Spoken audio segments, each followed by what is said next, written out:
had begun, Jonathan's family will receive some disturbing news.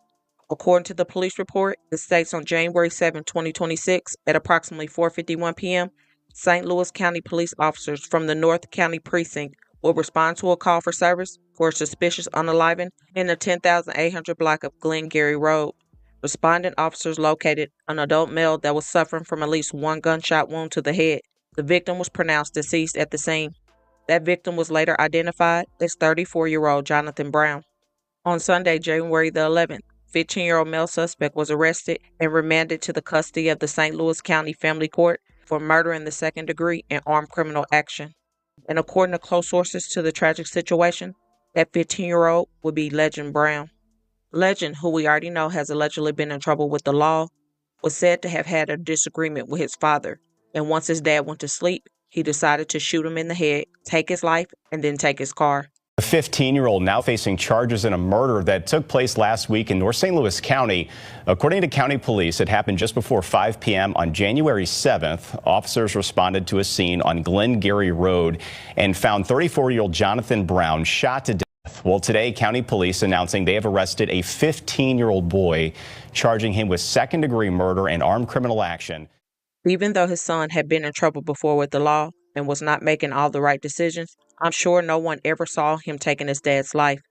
If love alone that Jonathan had for his son could have stopped him, then this would have never took place because Jonathan loved his son just that much.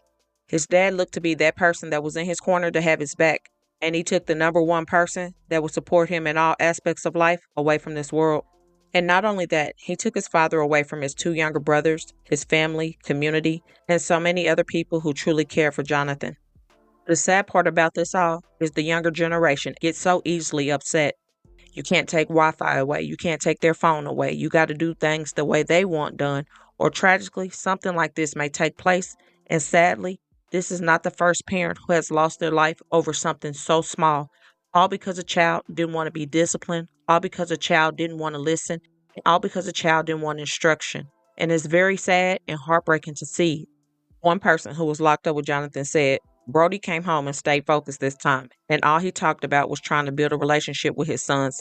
We had a fight in jail, got back cool, and when we came home, we seen each other on a late night on a one-way street, and both of us got out of our cars and said what's up and talked. That is how we knew we didn't have any hatred towards each other and no hate in our hearts. We used to be in the hole talking about the Bible and how we were going to change our lives and stuff.